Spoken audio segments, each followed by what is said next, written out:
In 1950, at the start of the Korean War, Russian and American fighters clashed over Korea in the world's first jet war. These were the fastest dogfights yet. Out of the blue they came. Two machines well matched, both technological marvels of their day. Through their rivalry, the superpowers of the Cold War played out a high-tech, high-stakes aerial arms race. Caught in its crossfire were the men who flew. Over 30 American and British pilots who were shot down are still missing in mysterious circumstances. Their bodies have never been found. No one knows if they're dead or alive. There are even rumors some were spirited away to the Soviet Union. Would they have taken Americans? Absolutely. It was something that the public was not aware of. It was not publicized. Why? We didn't want to have World War III. Today, investigators are scouring the prison camp records in search of clues. The families of the missing are desperate to know the truth. You could just imagine what he had gone through. Geez, was he possibly even still alive? For 50 years, the Korean conflict has been known as the Forgotten War. But now, the stories of the pilots who disappeared and the secrets behind the planes they flew are finally being revealed. Up next on Nova, Missing in MiG Alley.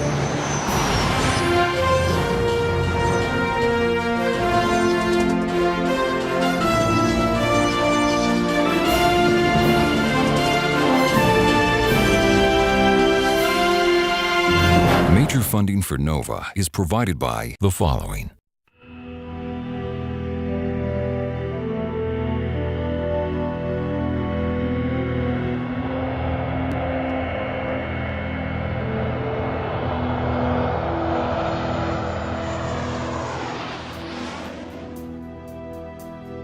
For the young pilots sent to war, Korea was a barren and foreboding place. When I stepped off the airplane just at the crack of dawn at 6 o'clock in the morning, and I took a whiff of the air, it was the worst smelling place I had ever been, and my first thought was, my God, I'm going to die in this place.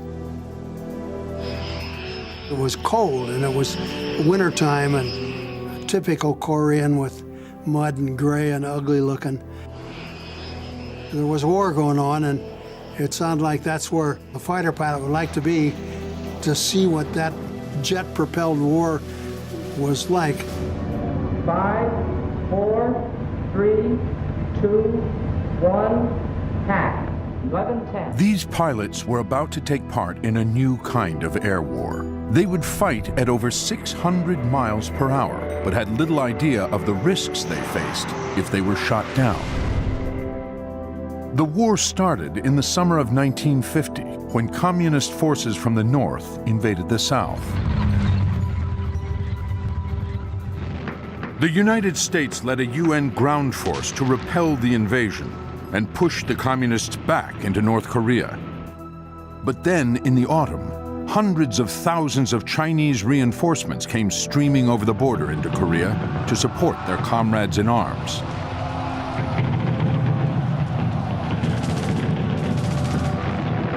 Outnumbered on the ground, the UN still had an edge in the sky with the United States Air Force. Anybody got any questions? Okay, let's go get them.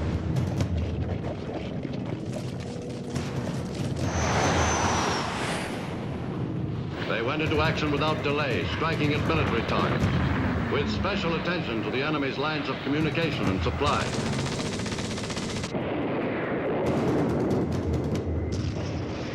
American bombers struck at the bridges across the Yalu River that forms the border between China and Korea. It was across this river that crucial supplies for the Communist Army came into the country. Now, those aircraft, they were able to operate essentially unopposed. There was no Korean air defense, there was no North Korean air forces. And that's the way it was. It was a happy time for them almost, until the MiG-15s appeared.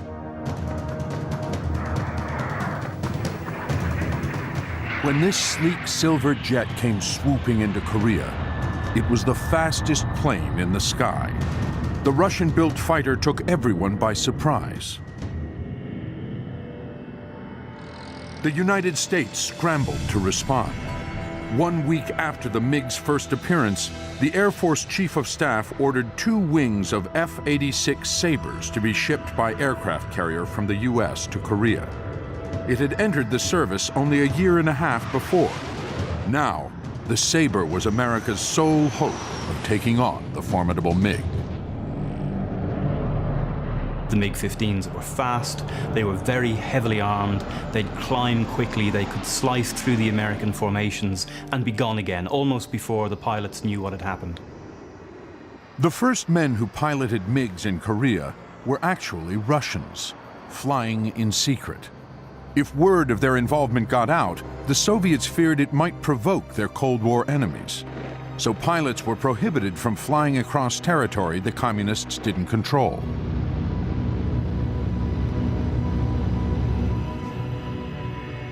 U.S. pilots were also reined in, barred with exceptions from crossing into Red China, where the MiGs were based. The result?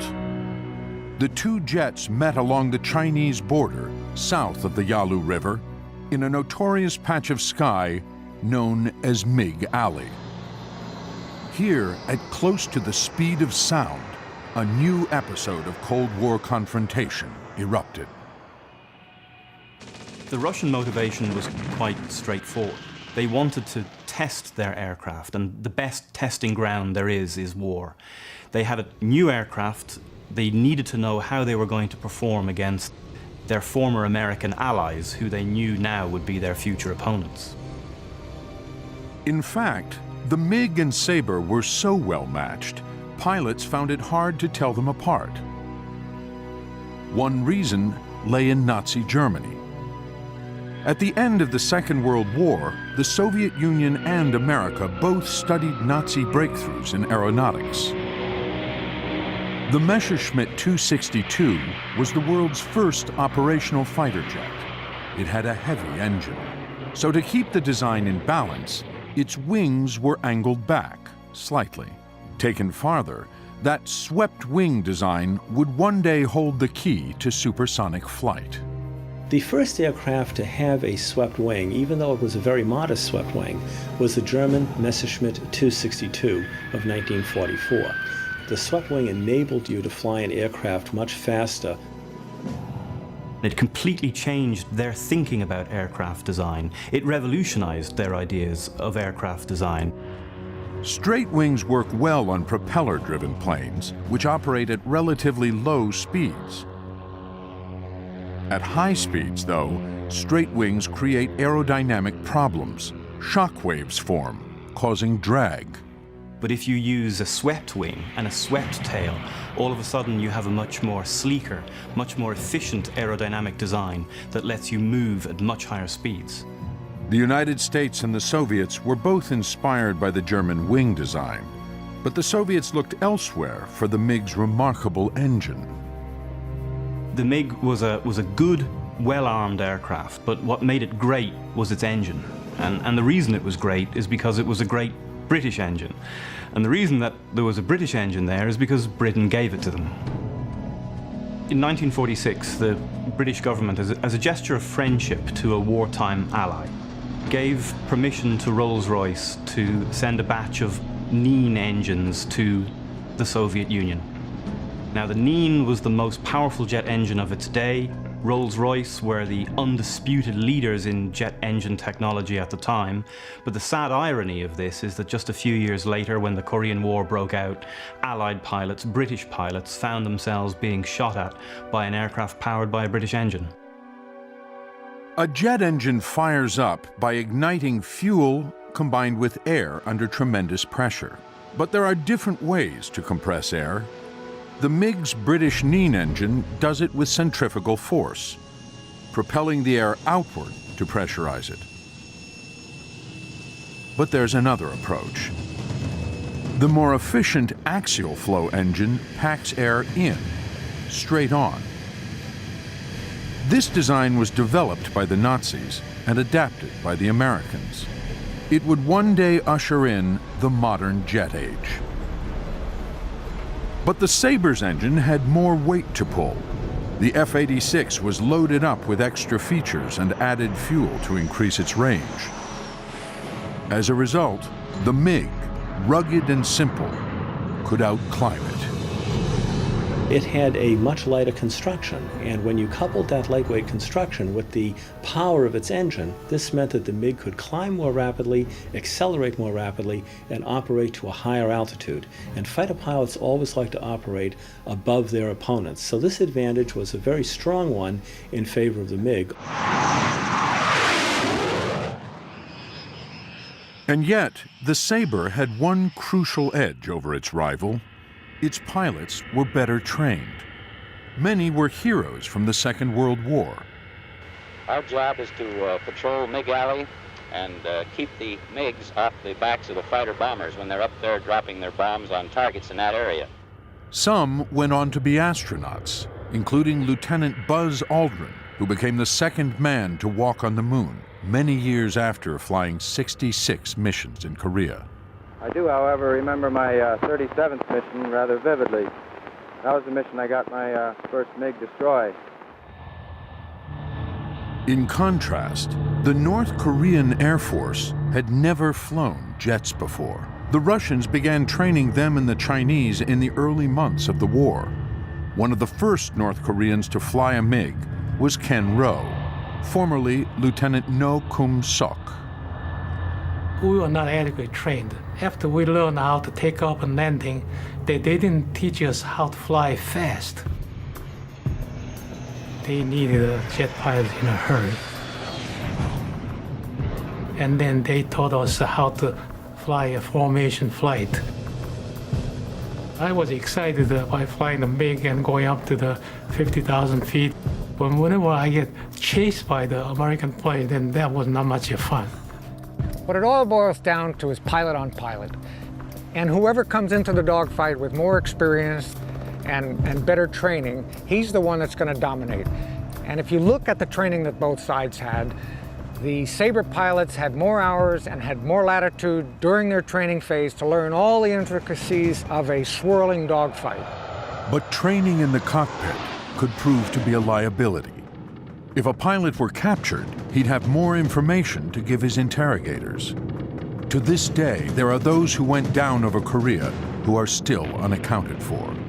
It's not clear whether they were killed in combat or taken prisoner. Some believe there's a small chance they could still be alive. Among the missing is Wing Commander John Baldwin, a legendary World War II ace with 16 kills to his name. In March 1952, he disappeared on a reconnaissance mission. Today, his son Michael is determined to find out what happened to him. There was always one particular cutting, and it says the tales that told of an almost unrecognizable prisoner in a North Korean compound who was said to be Baldwin. I mean, if he was still alive, that would be amazing, but that is possible. He could still be alive now as we speak. Was Michael's father killed or captured, as the article suggests? To uncover the truth, he embarks on a painful journey.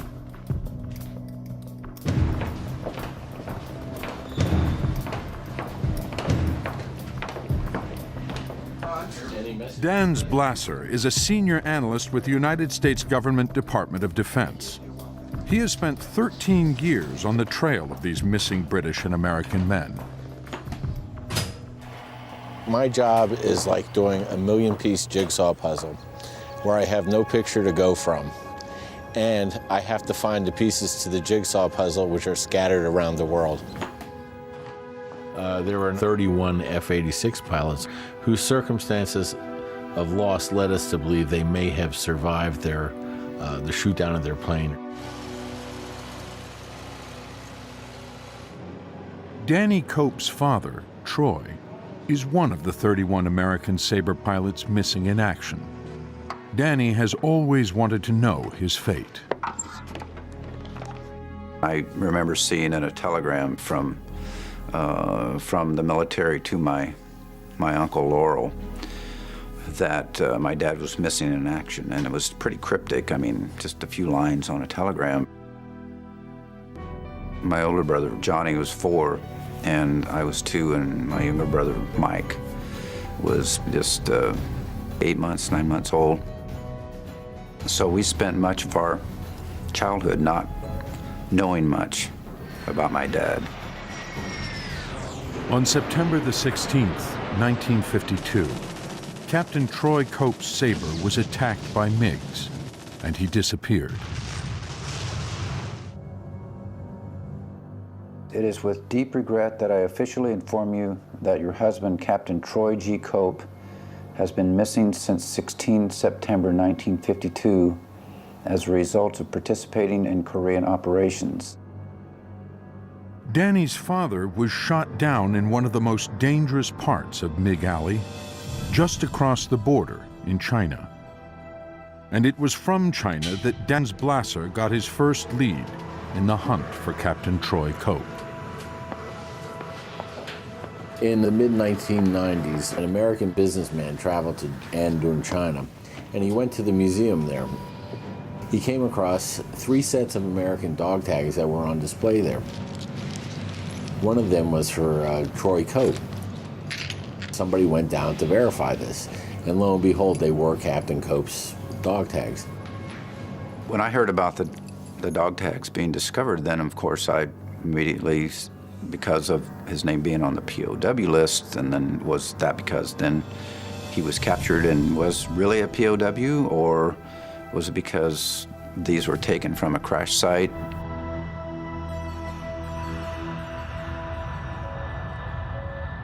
Although the dog tags were found in China, the information Danny Cope seeks is most likely to be found locked away in a Russian archive.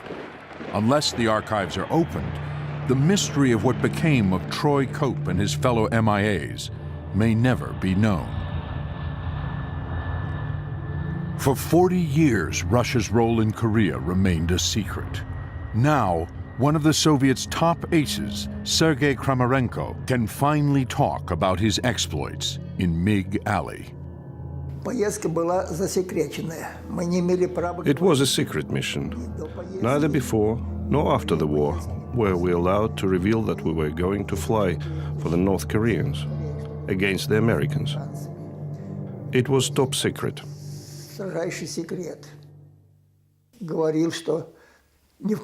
We were told that in case we were shot down beyond the front line, we had to kill ourselves. Not to surrender was in the interest of the state, of keeping the military secret. If word got out of their involvement, the Russians feared the Korean conflict might trigger World War III. But then, this was not a secret easily kept. I had a friend that was over there fighting, and he shot at a MiG, and MiG pilot bailed out.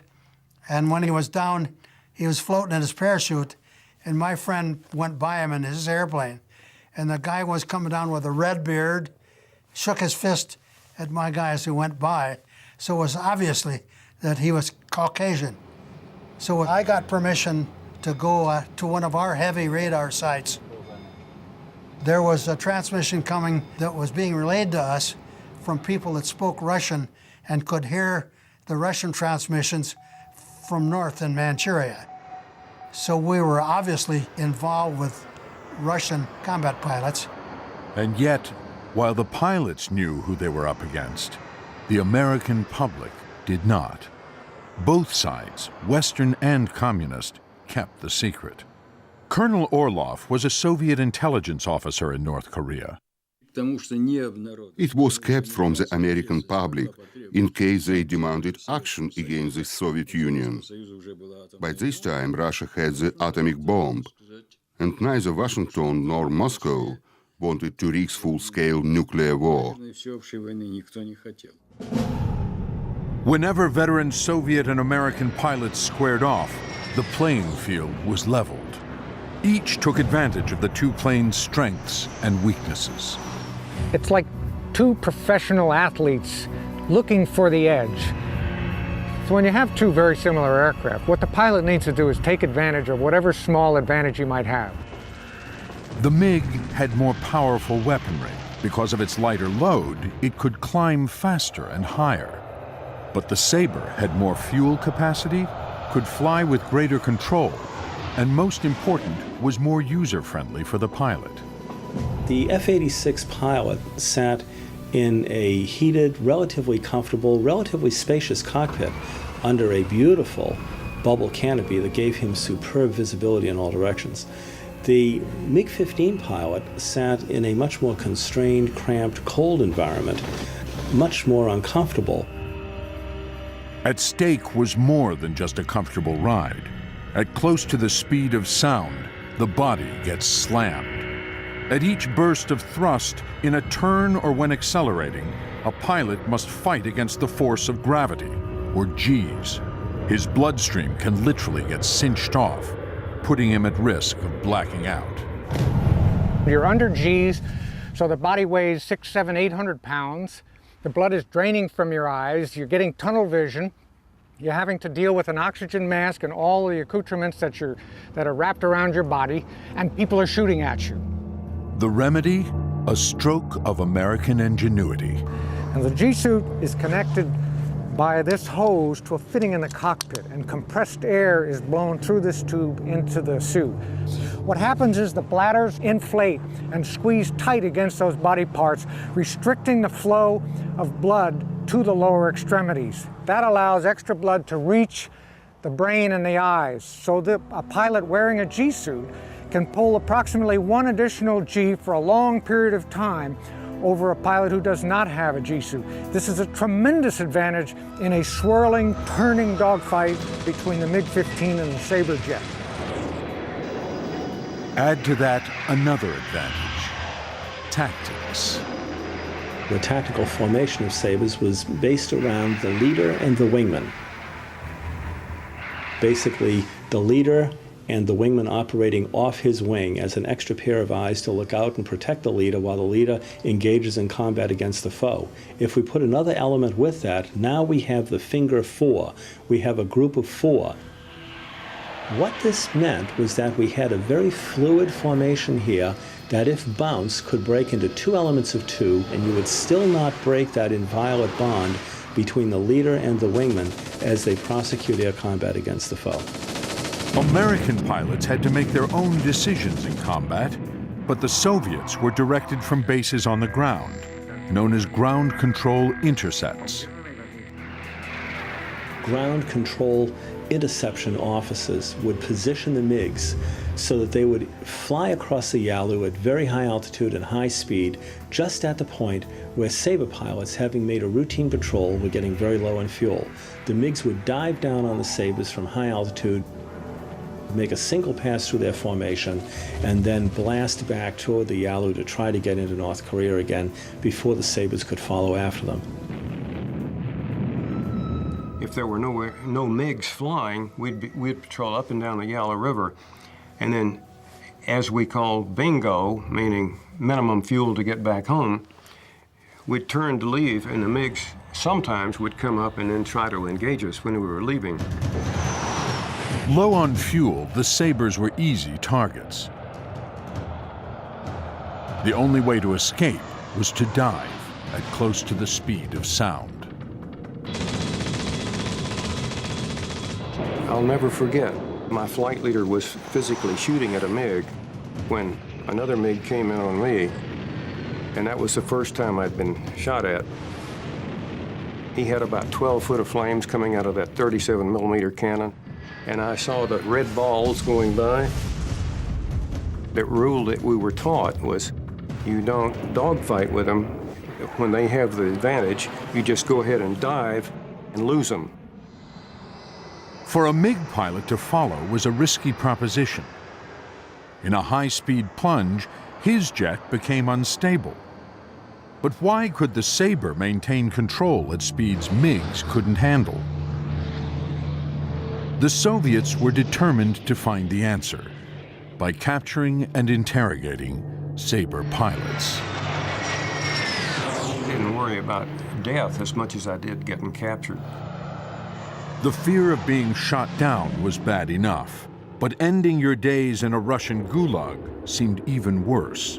Yet it still didn't deter some foolhardy acts. Biggest dumb thing I ever did in my life. In an effort to try and entice the MiGs to come down and do battle with us, we decided we would try to drop bombs so they'd have to come in and look at us. We dropped our bombs and I circled to see if we were accurate. And in doing so, I saw a truck going down the highway. So I thought I'll just go by and shoot that truck up, and I have a good story to tell the guys at the bar tonight when I get home. And so I slowed down, opened the speed brakes, and got ready to shoot at it just as it turned off of the highway into a forest. And I couldn't turn sharp enough to go over and get it, but in doing the slowdown, I got hit by ground fire. My cockpit filled with smoke. Had to fly over another heavily defended town and got hit another couple of times. I have a fire warning light in the front compartment and fire warning in the aft compartment, and I know that I don't have enough power to keep on flying, and I'm going to end up by flying into the ground, which of course I did. Mahurin crashed, but miraculously survived, only to be captured. As a senior officer and Air Force tactician, he was a valuable prize for the enemy. I was kept in solitary confinement all the time I was in prison. I got interrogated almost continuously. It was the kind of thing you see on TV, where there'd be 4 or 5 guys sitting at a table and they would start to ask me questions. For example, how many F-86s are there in South Korea? That kind of stuff. They were using what we call brainwashing, Pavlov reflex conditioning, trying to break me down so I'd tell them anything just to get away. After months of interrogation by the North Koreans and Chinese, Mahurin was close to the breaking point. I'm getting to the point where I'm sort of losing my sensibilities. And so one night I decided I was going to attempt to commit suicide. He convinced a guard he needed a knife to sharpen a pencil. I ended up by cutting my wrists and causing what in my view was a pretty good flow of blood. And at that time, we had just bombed what was called the Suiho Reservoir, which was the big power generation station on the Suiho River.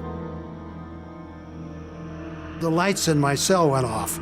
And when they went off, the guards came rushing into the cell, reached up to tap the light, and they found flecks of blood on the light and came over instantly to me and saw me sitting in a pool of blood.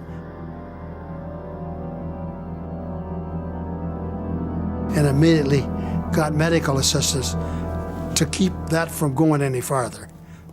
The rescue was not for humanitarian reasons. I made a confession. It was not a confession that had any basis in... Mahurin was saved so that he could sign a trumped-up confession that America was waging germ warfare. After 16 months, he was sent home. Others were not so lucky. Intelligence reports suggest a sinister reason why some pilots never returned.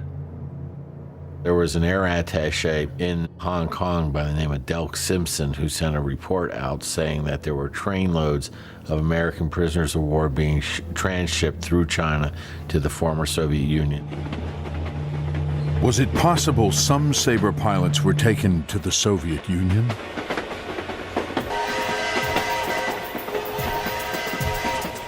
Michael Diarmond is one of the few captured pilots who was interrogated by a Russian and lived to tell the tale. One day when I went for interrogation, there was a Caucasian officer in a Korean uniform but with no rank on him. I turned to the captain and I said, "Who's this?" And he said, "This is one of our Russian advisors who would like the answers to a few questions."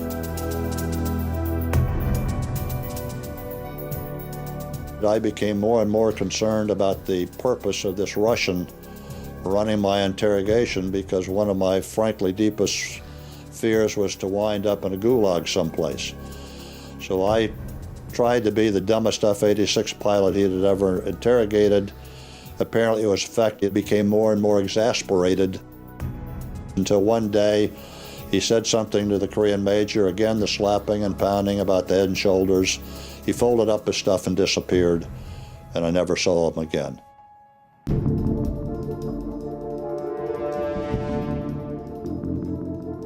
Ultimately, a Sabre pilot could only reveal so much. What the Russians really needed was to capture the plane itself. We wanted to capture a Sabre, and they wanted to capture a MiG. That's quite natural. Descriptions can be inaccurate due to translation and decoding. It's much better to see with your own eyes and to touch with your own hands. Soviet pilots were under orders to bring down a Sabre without destroying it. This was easier said than done, but one day they got the chance they'd been waiting for. Yevgeny Papalayev was a top communist ace of the war, claiming 23 kills to his name. The squadron took off to intercept the enemy fighters.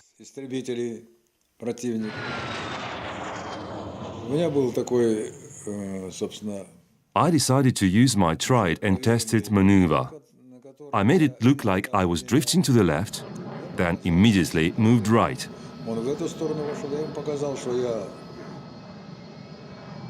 I had almost drawn level with the Sabre, so I rolled my aircraft and took aim.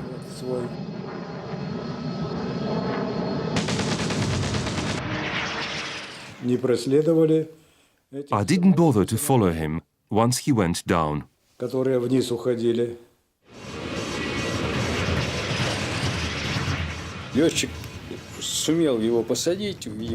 The Sabre pilot managed to land the plane without it exploding. The plane buried itself in the Sound. The pilot was saved by a rescue team, and the plane was left behind. The pilot, Bill Garrett, fled to safety, while UN forces tried to protect his downed Sabre. The Americans tried to destroy it, to prevent us taking it, but they failed. The communists succeeded in securing an F-86, despite all efforts to keep them away. For the Russians, it was the chance they had been waiting for. Now they could send the Sabre back to Moscow to investigate its top-secret technology. One of America's worst fears had been realized. Its most prized fighter had fallen into Soviet hands. Of course, it was great to get such a prize. We sent it to Moscow straight away. There it remained, hidden behind the Iron Curtain. One of the original members of the top-secret team that studied the captured Sabre still lives in a Russian Air Force housing complex just outside Moscow.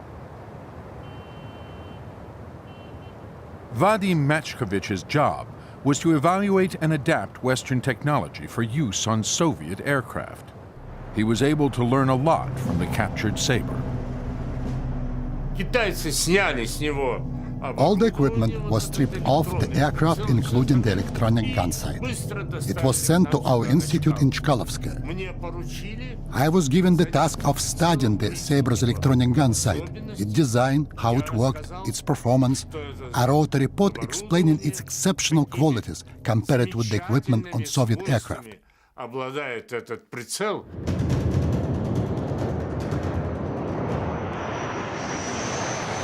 Here's what Machkovich discovered. The Sabre was equipped with radar to give the pilot his target's exact range. That information, processed by a rudimentary computer, automatically positioned his gun sight, telling him where he should point his nose and shoot. The Soviet Union, Cold War enemy of the United States, had learned one of the key secrets of America's top fighter. I explained that all the gun sight data was projected on the forward windscreen. The range and the target was automatically encircled. It was absolutely outstanding. This information was vital, enabling Machkovich to create a warning receiver that could pick up the gun sight's radar frequency and alert MiG pilots to a Sabre's approach. It warns you that there is an aircraft approaching from behind. At the furthest distance, it gives you a single sound like when the aircraft gets closer, and when it gets really close, the last is a really alarming noise. It saved the lives of a lot of our pilots. By snatching Sabres, the Russians could exploit Western technology. When Bud Mahurin was captured, so was his jet, a later generation Model E with a special tail. Like the MiG, earlier model Sabres had a tail that was split, but the tail on the Model E Sabre moved as one fixed piece. This design, along with enhanced flight controls, was why the F-86 could dive so well at high speeds. Steadily, the F-86 was refined. In June of '52, the ultimate Korean War-era Sabre was unleashed. The F-86F had an even more powerful engine, with 770 added pounds of thrust. The leading edge of the wings was streamlined, while the size of the wings was increased. The result? Improved aerodynamics and stability. Here was a plane that, even when weighed down with fuel, could climb nearly as fast as a MiG and take on the MiG at any altitude. The U.S. finally got its chance to inspect a MiG in September 1953, when a young North Korean pilot, disillusioned with communism, set out on a dangerous bid to defect to the West. That date, I decided, okay, I'm ready to die. I have 20% of chance of success. So I took off, went to South. That was my luckiest day in my life. The U.S. radar at the Kimpo Air Base was shut down for the maintenance work on that date. So they didn't see me. You see how lucky I could be. The anti-aircraft gunners, they all thought that, oh, it's war is over. They would have sleep. Once I went over their head, well, then they shouted, oh, that's a MiG. By then, I just passed over their head. That's why I landed. Then when I parked there, they were surprised. And then one pilot came out and he didn't know what's going on. So him and I shook hands. That's the first thing we did. The Americans put their prize to the test when flying legend Chuck Yeager, first man to exceed the speed of sound, put it through its paces. Unimpressed, he called the MiG a flying booby trap. He went up to the 50,000 feet and he dived down. He hit the Mach number 0.95, and then he couldn't get out of there because the control system doesn't respond. It's buffeting and it's very uncomfortable. So he went all the way down to the 3,000 feet above the water, then somehow he got out. The MiG could still climb slightly faster and higher, but that was matched by the superior handling, gun sight, and G-suit of the late model Sabre. The U.S. had dropped leaflets promising $100,000 as incentive to lure pilots, but Lieutenant No Kum Sok was not even aware of the reward he was to receive.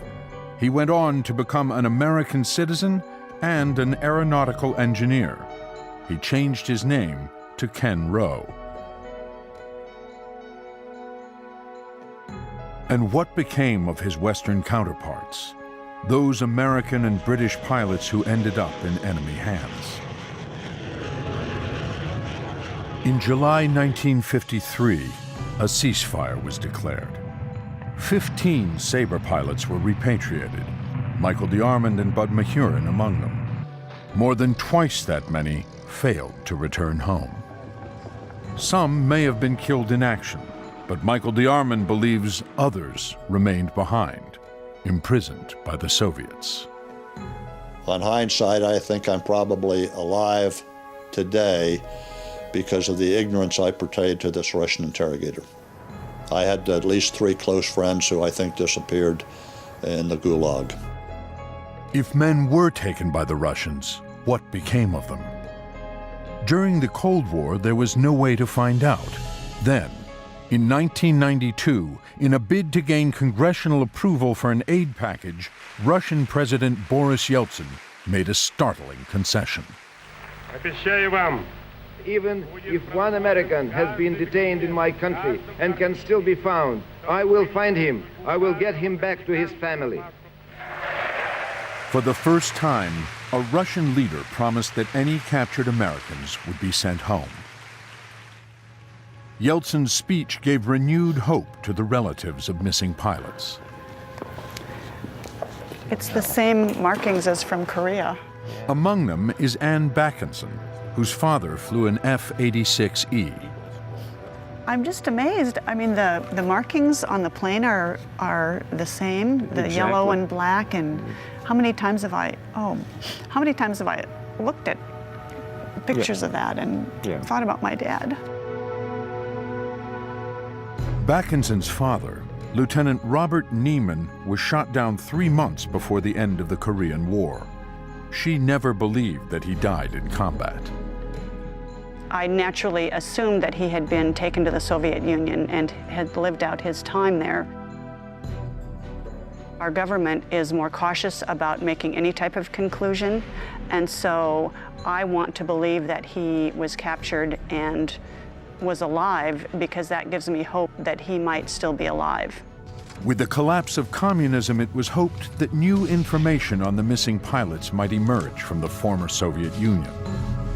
Dans Blasser received a document from Russia's newly opened archives. It lists Ann's father as being one of the prisoners who passed through an interrogation point in either China or North Korea, indicating he hadn't died in combat.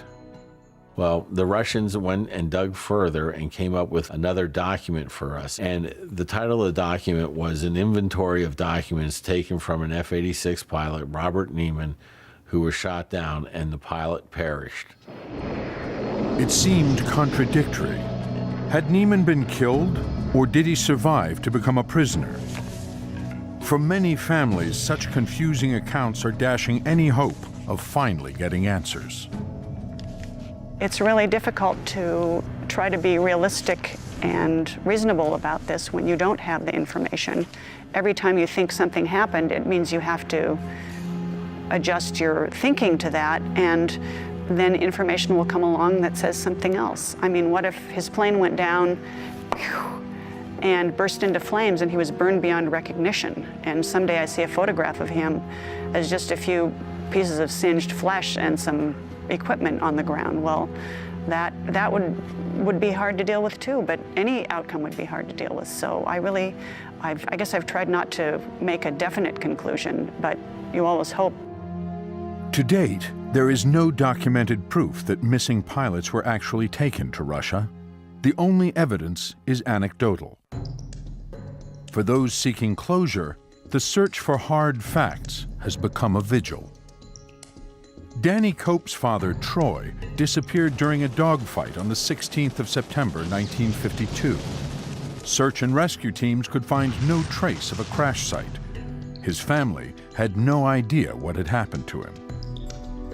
But 40 years later, Dans Blasser made a major breakthrough in his quest to discover Cope's fate. In the Soviet archives, he found a description of a Sabre shootdown that matched the date of Troy Cope's disappearance. That document said the plane crashed over the North Korean border in China. It said that it crashed into the house of Li Jiangcheng in the 8th district of Andun. Well, it was like eureka. We went there, we did a site survey, we found evidence that there was a plane crash in that location.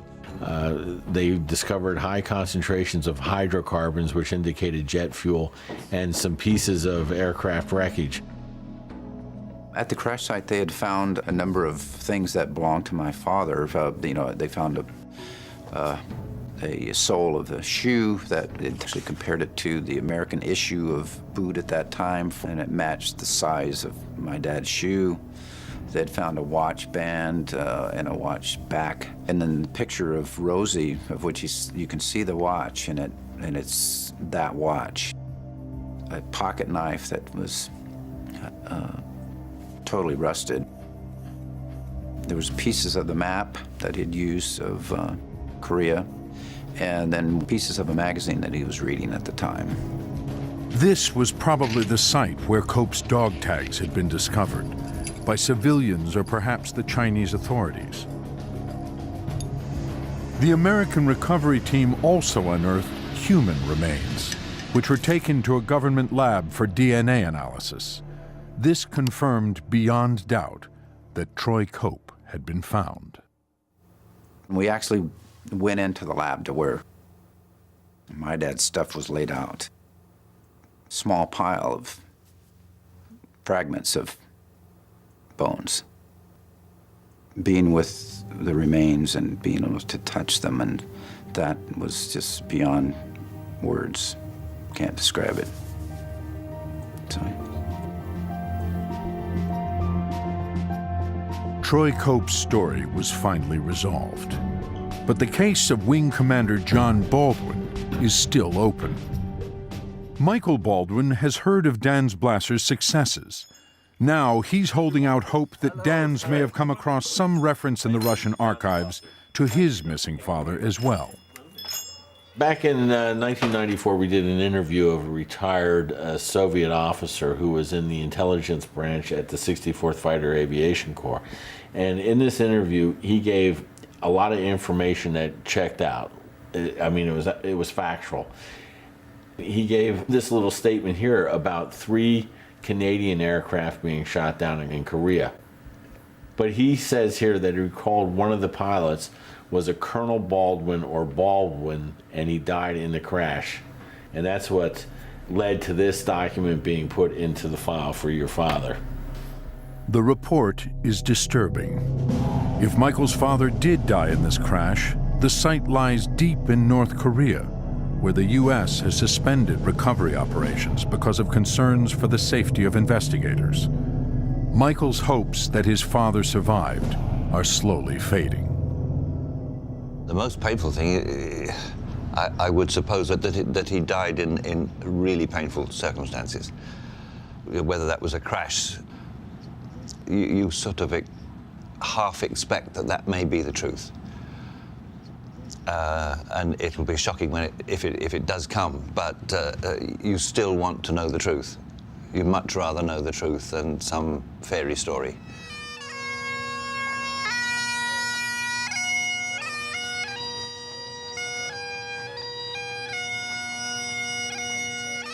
As I look back on it now and all the events that led up to where we are today, I just have a real sense of well-being that made that trip, as emotional and difficult as it was, worth it.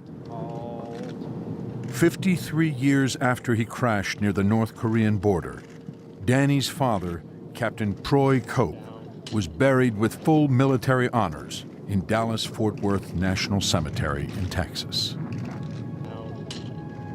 We've only looked at approximately a quarter of the documents that we know to exist on the Soviet involvement during the Korean War. Do I expect that we can solve some more of these cases? I do.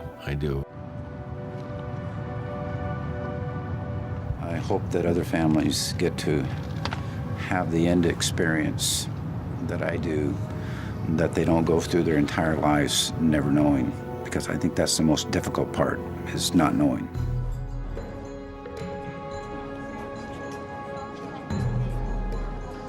If you have a loved one that dies, you will never stop thinking about that loved one.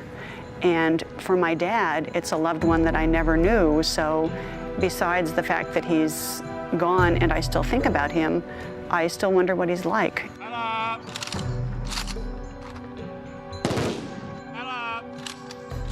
This last few days has given me renewed optimism that there will be an answer.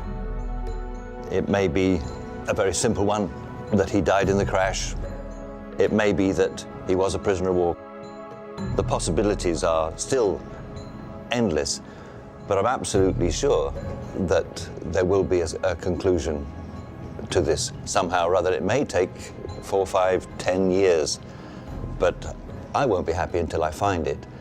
But I will find it.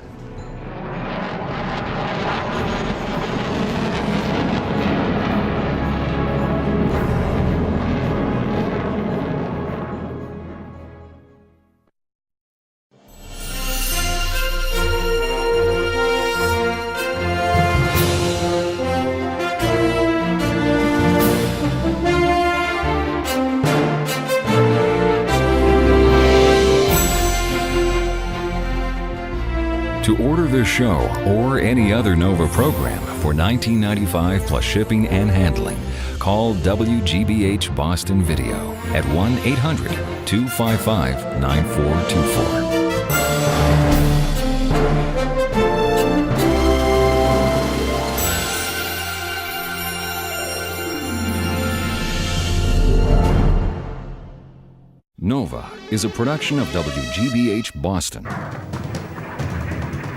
When this sleek silver jet came swooping into Korea, it was the fastest plane in the sky. The Russian-built fighter took everyone by surprise. The United States scrambled to respond. 1 week after the MiG's first appearance, the Air Force Chief of Staff ordered 2 wings of F-86 Sabres to be shipped by aircraft carrier from the U.S. to Korea.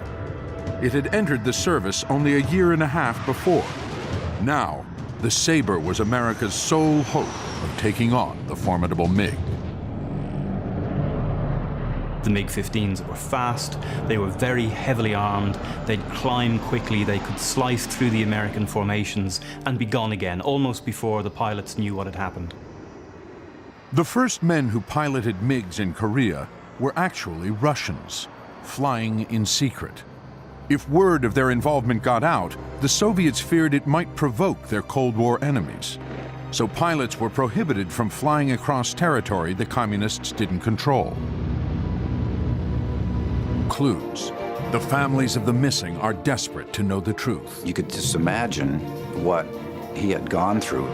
Geez, was he possibly even still alive?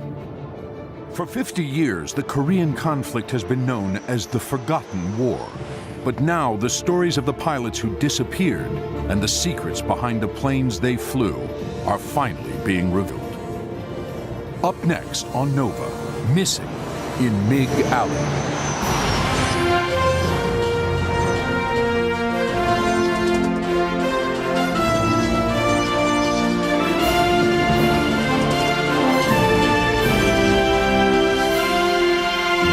Major funding for NOVA is provided by the following.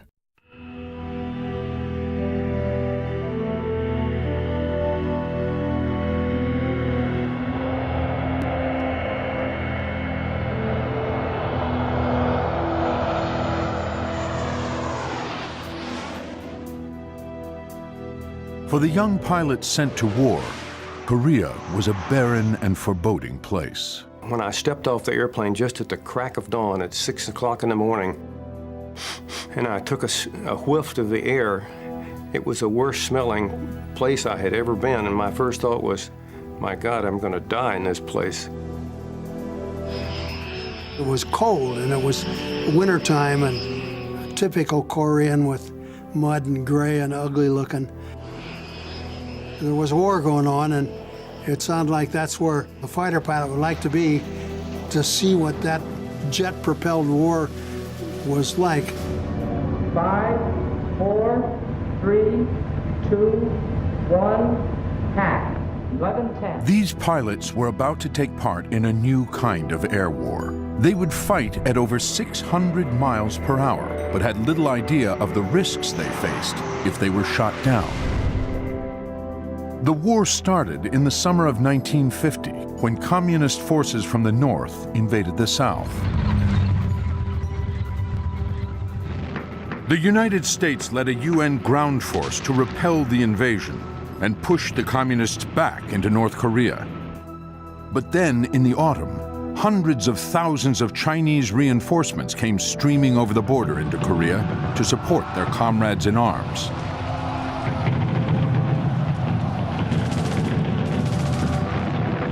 Outnumbered on the ground, the UN still had an edge in the sky with the United States Air Force. Anybody got any questions? Okay, let's go get them.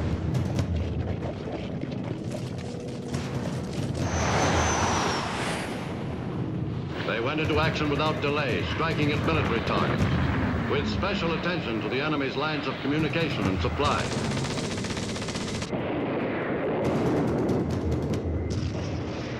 American bombers struck at the bridges across the Yalu River that forms the border between China and Korea.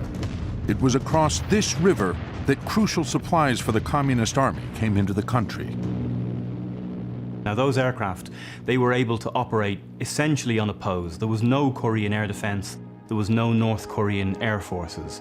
And that's the way it was. It was a happy time for them almost, until the MiG-15s appeared. In 1950, at the start of the Korean War, Russian and American fighters clashed over Korea in the world's first jet war. These were the fastest dogfights yet. Out of the blue they came. Two machines well matched, both technological marvels of their day. Through their rivalry, the superpowers of the Cold War played out a high-tech, high-stakes aerial arms race. Caught in its crossfire were the men who flew. Over 30 American and British pilots who were shot down are still missing in mysterious circumstances. Their bodies have never been found. No one knows if they're dead or alive. There are even rumors some were spirited away to the Soviet Union. Would they have taken Americans? Absolutely. It was something that the public was not aware of. It was not publicized. Why? We didn't want to have World War III. Today, investigators are scouring the prison camp records in search of